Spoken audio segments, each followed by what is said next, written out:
Good evening. Thank you for joining us. My name is Shalia Ben. I'm the Assistant Director of the Native American Arts Program and Community Outreach here at Idyllwild Arts. On behalf of Idyllwild Arts, I'd like to respectfully acknowledge the Kawishba Kuwiikna, also known as the Cahuilla Band of Indians, and all 9 sovereign bands of Cahuilla people who have stewarded this land for generations and continue to steward this land for all future generations. This evening, I welcome you to the Michael Kabotie Artist Talks series. Before we get started, I'd like to thank our sponsors, the Agua Caliente Band of Cahuilla Indians, the Chickasaw Nation, San Manuel, and an anonymous foundation. Thank you.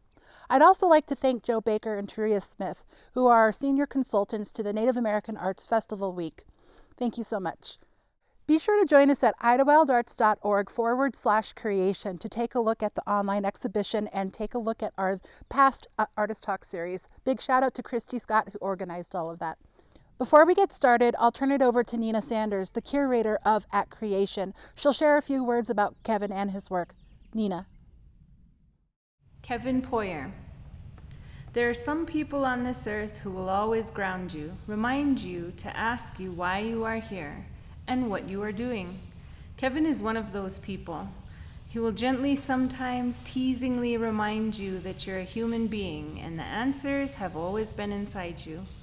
At our creation, we were told, but sometimes we need to be reminded. Kevin reminds us with both his work and his words. Well, hello, my name is Kevin Pourier. I live on the Pine Ridge Indian Reservation in South Dakota. I'm part of the Oglala Lakota Nation, and I live on a ranch and help my dad chase cows, and then most of the time I'm in my studio carving on buffalo horn. I started making art probably, I think it was 31 years ago now. It's been quite a journey, hanging out with other artists and trying to figure this whole art thing out, but it's been an interesting ride and we're making some cool art, and it's just a great way to make a living is to make art, be creative. When the pandemic hit, we just finished with the art show, just got home. It was right before everything started shutting down. And I was actually supposed to be going to do a big art residency in Santa Fe, New Mexico at the Indian Art Institute. And I was all set to go a whole new direction with my art and going to experiment with bronzes and collaborate with some really cool art friends of ours there. And 5 days before we left, the program got shut down and we were told it was canceled. And so it was really rough because it was it was a whole new direction I was looking forward to, and so that was off, and all of our shows canceled. And as part of the residency with art residency, I had got a laptop and gotten Wi-Fi in my studio. And so I did some Zoom meetings with some students in my studio, but it wasn't what the whole residency was, to be able to make new art and start this new direction. And usually for 30 years I had been going from show to show, and the 2 biggest markets was Santa Fe and the Herd Museum. And so every show I would try to create a new showpiece, something that would win the top awards, and all of a sudden there was no shows to do, and I just felt really lost. I didn't have any direction. I just didn't feel like there was any reason to be making a showpiece. I couldn't focus. I wasn't getting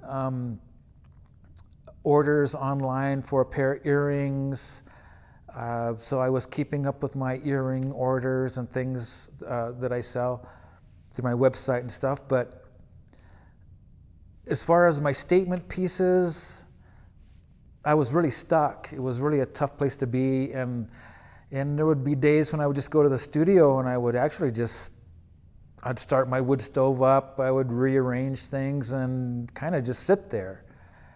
And I wasn't the only one. I know I talked to some of my friends, I'd call people a lot, and there was quite a few other artists that were in the same position to where we just didn't have the focus. And a lot of the big part about traveling to these shows was hanging out with our art friends.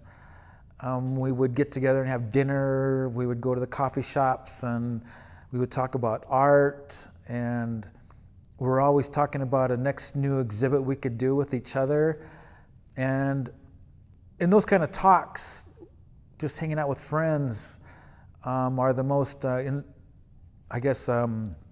inspiring or thought-provoking, because we would always talk about what is our art trying to say? What besides just doing pretty things, what if our kids see our art? You know, what are we trying to tell the next generation?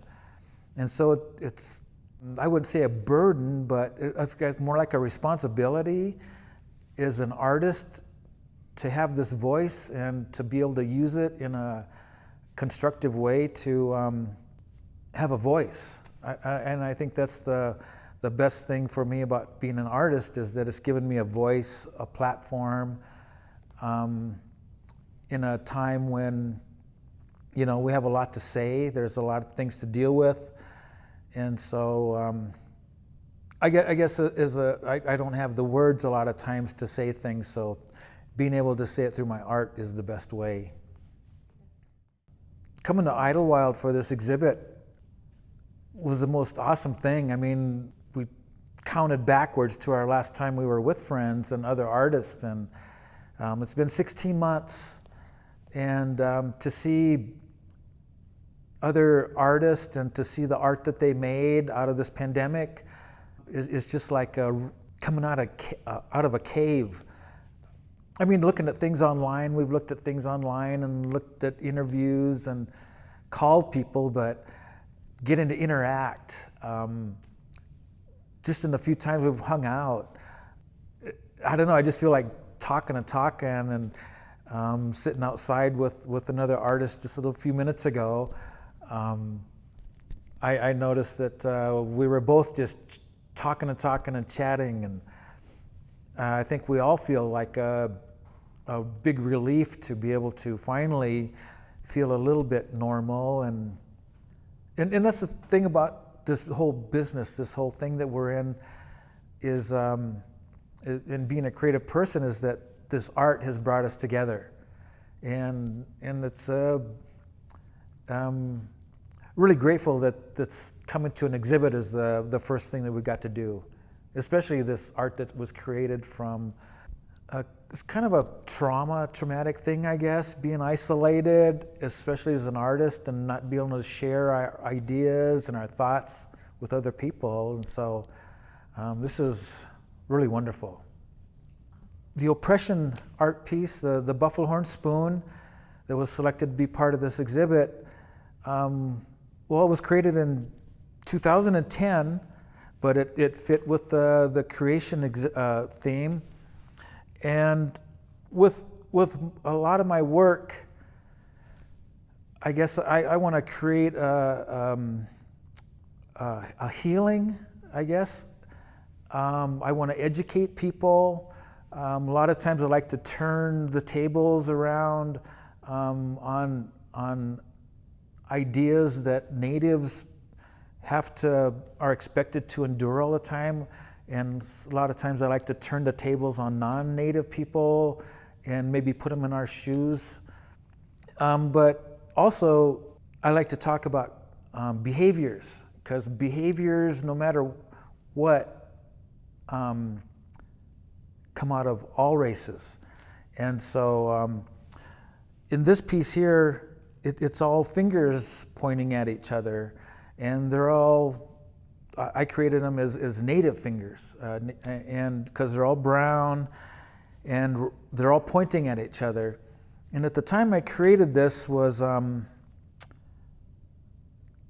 guess there's different behaviors that I notice in the business of art. I love being artist and creating things, but and talking with other artists about creation, but the business sometimes can be ugly, and we see these behaviors that I don't believe were part of Native culture. And so there's nothing racist about this, because one of those fingers is mine. And there's one finger right in the middle that I put that's kind of flipping the bird to the world. And so I guess the conversation that comes from people viewing this piece, it just,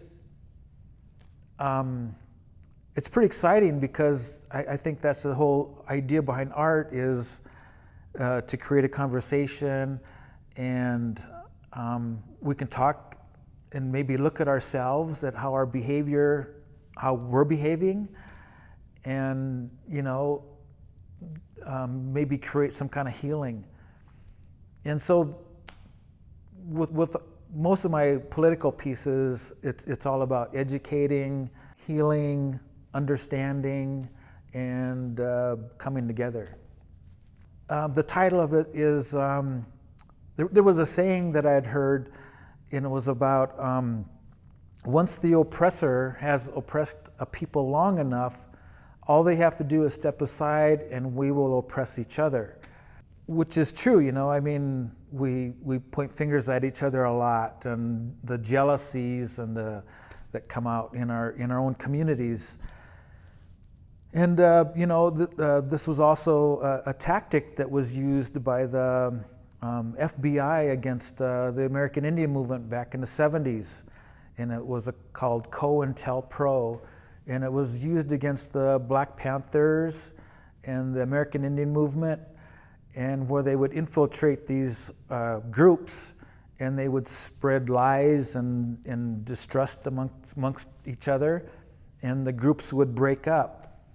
And so in my conversation with the viewers, I would bring that up, and so it would create this understanding of what happened to our people for so long, on how we were divided, and this divide and conquer thing, and where not only were we against each other, but we were being encouraged and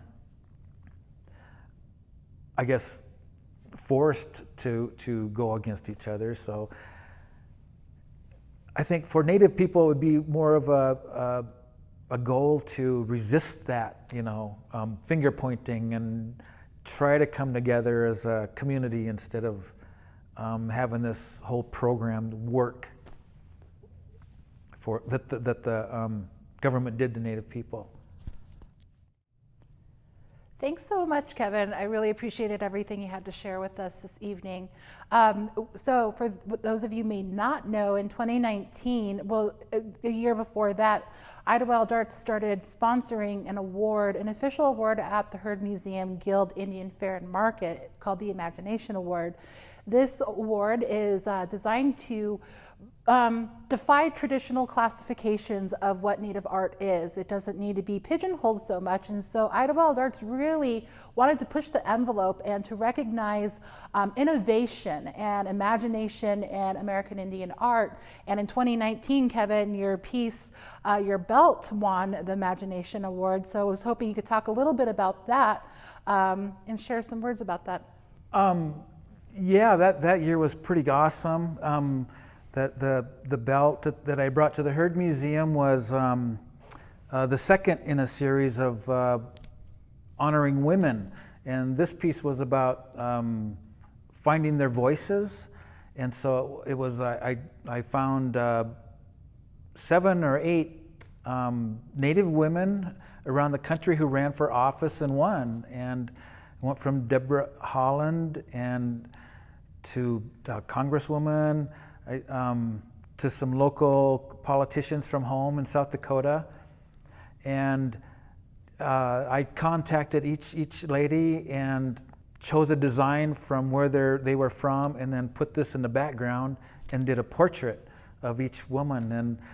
And I actually went to Washington, D.C. a couple of years ago, and and I met Deborah Holland and Sharice Davids, and they saw the piece and got to hold it. That's and awesome. Look at it. And the award was so awesome because a lot of times a statement piece in an art show doesn't get recognition, right. and it's always the real pretty pieces that maybe the flowers or the butterfly pieces or the dolls might get an award, but a statement piece like those don't get recognition. So to have a special category like that and to win it was really a great thing to see. Finally, after years of, we show up with this cool work that kind of has some power, has a message, and doesn't always win, but this was recognized, and I was really happy with that. Right. Well, it was really amazing to see the piece here. It was here at this gallery in 2020. I believe we had it on display then. And I'd like to think that the award and the subject matter in it was very much ahead of the time, or not so much, but just fast forward 1 year later, and we're really recognizing these Native women in our communities that are finding the solutions for our communities, our Native communities. And so it's an absolutely stunning piece, and so we were very honored to have it here. On behalf of Idyllwild Arts, I'd like to thank you all for joining us this evening, and thank you so much, Kevin, for joining us and for the great discussion. Be sure to join us on our website to take a look at the other works in the exhibition at Creation. You can find us at idyllwildarts.org/creation. Be sure to join us next Wednesday, 7 p.m. Pacific time. We look forward to seeing you then. Have a good night. Bye-bye.